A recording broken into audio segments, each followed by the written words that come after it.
Assalamualaikum warahmatullahi wabarakatuh. Yang terhormat Pak Joko Arohadi Wibowo MPDI dan teman-teman yang saya sayangi. Perkenalkan, nama saya Fatimah Tuzara selaku moderator dan pemateri, dan teman saya bernama Dela Dwi Oktalena, Cerisa Aryesti, dan Andi Nabila sebagai pemateri.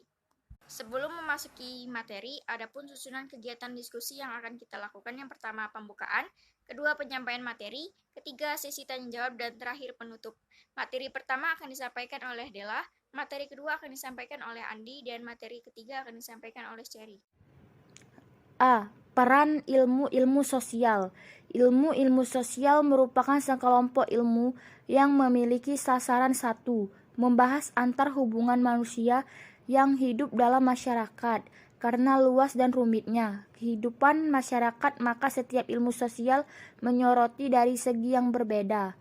Dari hal tersebut dapat dikemukakan adanya persamaan dan perbedaan pada kelompok ilmu sosial. Ilmu-ilmu sosial dapat dipandang sebagai masyarakat, ilmu tentang masyarakat, sekelompok ilmu yang memiliki ciri khas Bhinneka Tunggal Ika. Peranan ilmu-ilmu sosial tersebut bagi keperluan pengajaran ilmu pengetahuan sosial secara umum dapat diklarifikasi menjadi beberapa subkelompok. 1. Subkelompok ilmu-ilmu klasik sejarah dan geografi. Dinamikan demikian karena kedua ilmu ini merupakan warga tertua dalam kurikulum social studies dan merupakan sumber utama sejak kelahiran social studies. 2. Subkelompok ilmu-ilmu kebijakan, ekonomi, dan politik. Dua jenis ilmu sosial ini bersangkutan dengan cara manusia mengambil putusan, cara manusia menentukan pilihan yang baik, paling sesuai dalam pemecahan masalah yang dihadapi.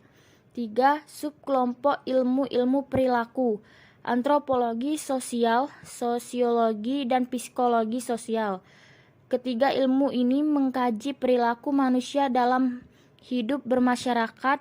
Antropologi menghubungkan perilaku dengan hasil kebudayaan, sosiologi menghubungkannya dengan kelompok, sedang psikologi memusatkan pada pribadi seseorang. 4. Seperti disinggung di depan, filsafat punya kedudukan istimewa berhubung kedudukannya sebagai induk segala ilmu, seperti halnya para ahli ilmu-ilmu sosial, para ahli pendidikan, dan penyusun kurikulum IPS berbeda pendapat tentang peranan filsafat dalam pengajaran di sekolah. B. Sumber-sumber bahan pembelajaran IPS. A. Antropologi. Antropologi bertujuan menyelidiki hubungan antara manusia dengan kebudayaan, maka muncul cabang ilmu spesialisasi. A. Antropologi fisik.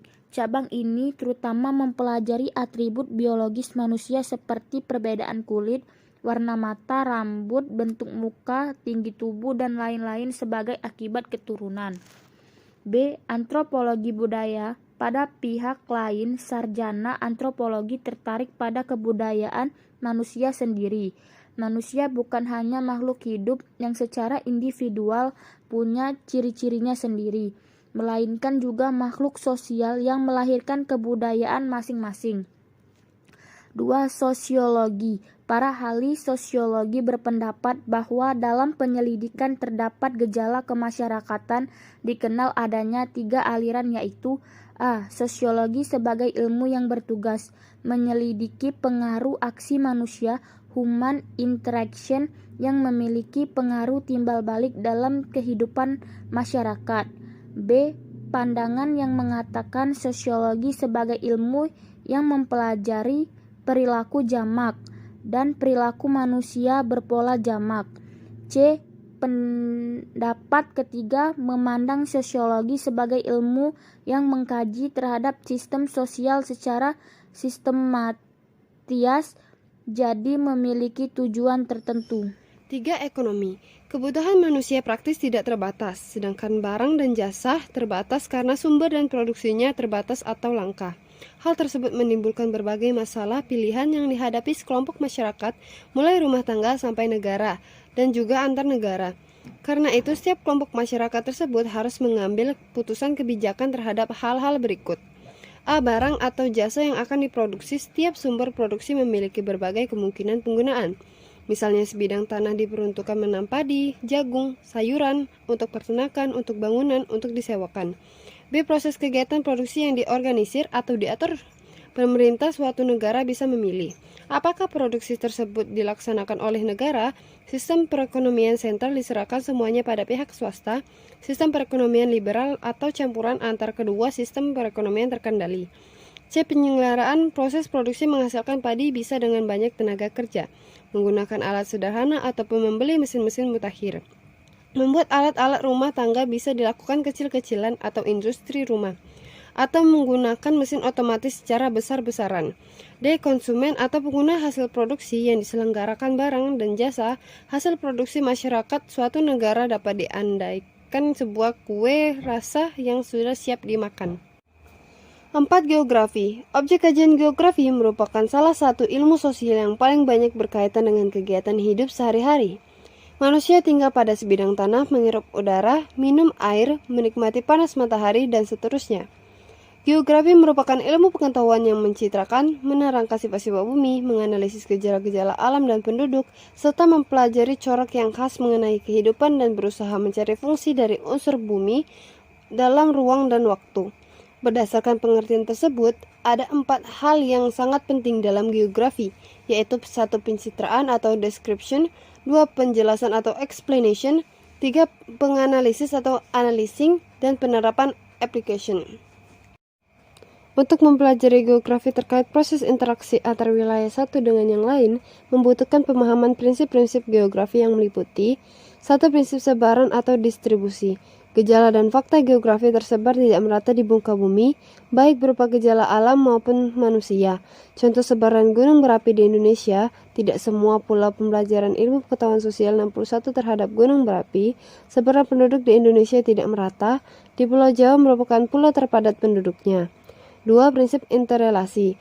Merupakan hubungan atau keterkaitan yang terjadi antar gejala, fakta atau peristiwa yang terdapat di suatu wilayah atau tempat. Sebagai contoh, masyarakat yang tinggal di pantai umumnya bermata pencarian sebagai nelayan, masyarakat yang tinggal di dekat sungai bermata pencarian petani, sawah, dan pandai berenang.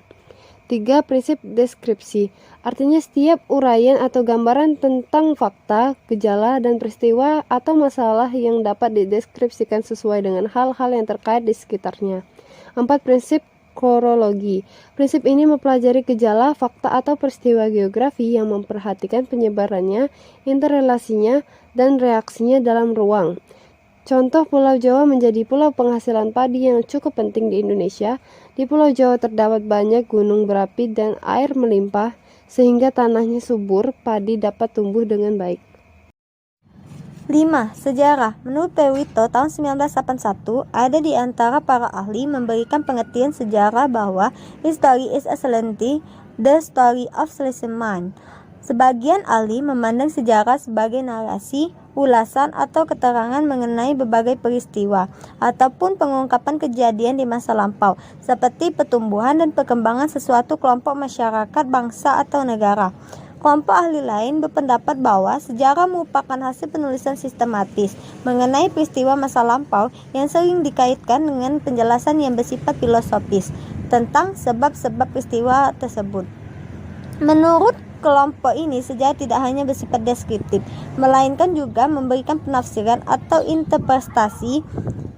Pendapat yang lain lagi menyatakan bahwa sejarah merupakan sesuatu cabang ilmu atau science yang mencatat dan menjelaskan peristiwa masa lampau sebagai suatu tahapan proses pertumbuhan dan perkembangan manusia sendiri, sehingga sejarah juga menganalisa dan membuat sintesa mengenai kejadian masa silam.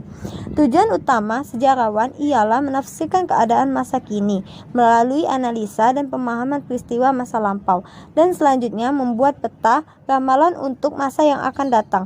Dari tujuan utama, inilah muncul berbagai konsep dasar sejarah, seperti waktu, pertumbuhan, perkembangan, dan sebagainya. Karena sejarawan hampir selalu berhubungan dengan peristiwa-peristiwa masa lalu. Mereka banyak menggunakan metode penelitian historietika atau dokumentasi, di samping wawancara dan komunikasi tak langsung. 6. Politik. Tulisan Aristoteles, Politikon, merupakan usaha sistematis mempelajari perbedaan dan persamaan berbagai konstitusi negara-negara kota di Yunani bersama dengan karya Plato, Republika. Dalam usahanya mengkaji masalah tersebut, para sarjana ilmu politik dapat menggunakan dua pendekatan dasar, yaitu A. Pendekatan fungsi, berpangkal tolak pada teori bahwa fungsi utama pemerintah ialah mengatur antara hubungan manusia yang hidup berkelompok agar terdapat tata. Dari fungsi utama tersebut muncul fungsi-fungsi lain seperti pemerintah harus menciptakan hukum, peraturan, dan lain-lain, serta aparat pelaksanaannya. B. Pendekatan jenjang memulai pembahasannya dengan mengenali berbagai tingkat kelompok kemasyarakatan, tempat orang menjadi anggota. Dari bawah, setiap manusia menjadi anggota keluarga atau famili, anggota masyarakat desa, kota madya atau kabupaten, provinsi, negara, dan akhirnya masyarakat antarbangsa. Tokoh terkenal aliran baru ini antara lain Charles Merriam dari Universitas Chicago. Berdasarkan orientasi baru ini, mereka berpendapat bahwa sasaran ilmu politik terdiri dari A. Pemanfaatan data baru melalui studi terhadap para pelaku politik atau political actors, yaitu mereka yang giat dalam proses politik, kelompok-kelompok elit, serta proses sosial politik. B. Menerapkan metode empiris dan analisa kuantitatif dari ilmu sosial lain, antara lain perhitungan metamis dan statistis. Di samping metode kerja lapangan, menaik konsep-konsep baru sebagai alat analisa serta pengembangan generalisasi dan teori seperti kekuasaan, peran, sosialisasi politik. 7. Psikologi. Psikologi dari kata psychos, berarti jiwa, dan logos artinya ilmu. Dari kata tersebut, psikologi didefinisikan sebagai ilmu yang mengkaji tentang perilaku manusia. Psikologi adalah tingkah laku manusia dalam hubungannya dengan lingkungan. A. Psikologi umum, yang memusatkan perhatiannya pada masalah mental pada umumnya serta segala manifestasinya dalam perilaku pribadi. 1. Psikologi fisika, yang mempelajari perilaku manusia dalam hubungan dengan susunan dan fungsi syaraf. 2. Psikologi perkembangan, mempelajari pertumbuhan dan perkembangan jiwa manusia semenjak lahir sampai dewasa. 3. Psikologi perbandingan, yang mencurahkan perhatiannya pada perilaku manusia pribadi serta perilaku binatang. 4. Psikologi abnormal atau patologi, mempelajari gejala-gejala kejiwaan abnormal dan penyembuhannya. B. Psikologi sosial, cabang ilmu ini mempelajari perilaku manusia dan hubungannya dengan lingkungan, kemasyarakatan, dan kebudayaan. Beberapa pokok bahasannya antara lain tentang keturunan dan lingkungan, kepribadian dan sosialisasi individu dalam masyarakat, peranan sosial, dan lain-lain. Dari psikologi dapat dipelajari hal-hal yang penting dalam kehidupan sehari-hari seperti motivasi, kesadaran, emosi, kepribadian, perkembangan, dan lain-lain. Beberapa bidang penerapan psikologi meliputi industri, hukum, pendidikan, kedokteran, dan lain-lain.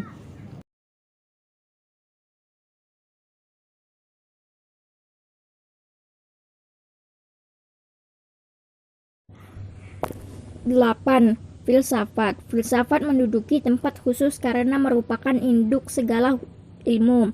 Sebagian orang lebih suka menggolongkan filsafat sebagai ilmu budaya.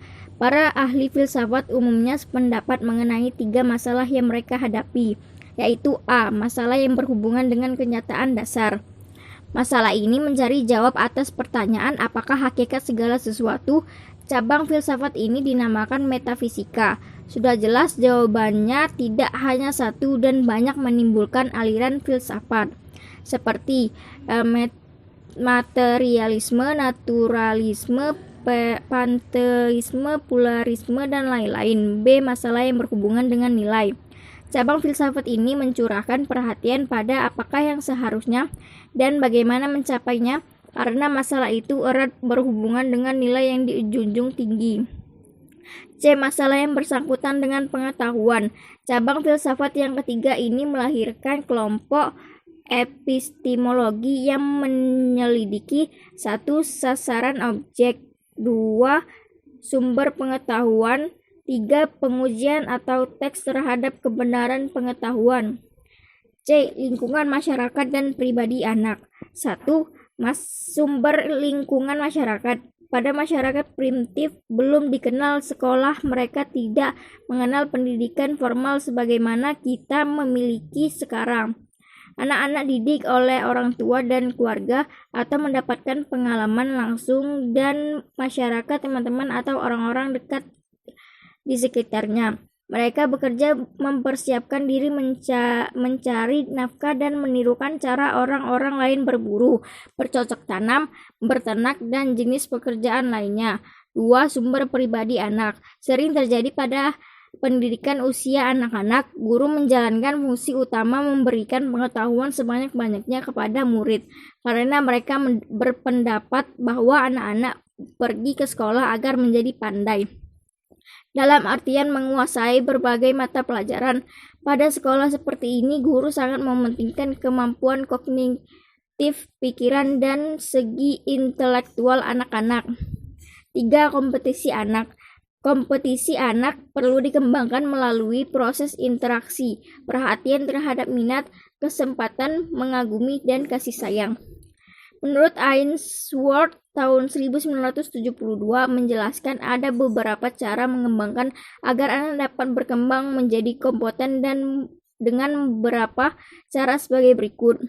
A. Melakukan interaksi sesering mungkin dan bervariasi dengan anak. B. Menunjukkan minat terhadap apa yang dilakukan dan dikatakan anak. C. Memberikan kesempatan pada anak-anak untuk meneliti dan mendapat pengalaman dalam banyak hal. D. Memberikan kesempatan dan mendorong anak untuk melakukan berbagai kegiatan secara mandiri. E. Mendorong anak agar mau mencoba mendapatkan keterampilan dalam berbagai tingkah laku. F. Menentukan batas-batas tingkah laku. Baiklah, itu saja presentasi dari kelompok kami. Lebih dan kurang kami mohon maaf. Kepada Allah kami mohon ampun. Wabillahi taufiq wa hidayah. Wassalamualaikum warahmatullahi wabarakatuh.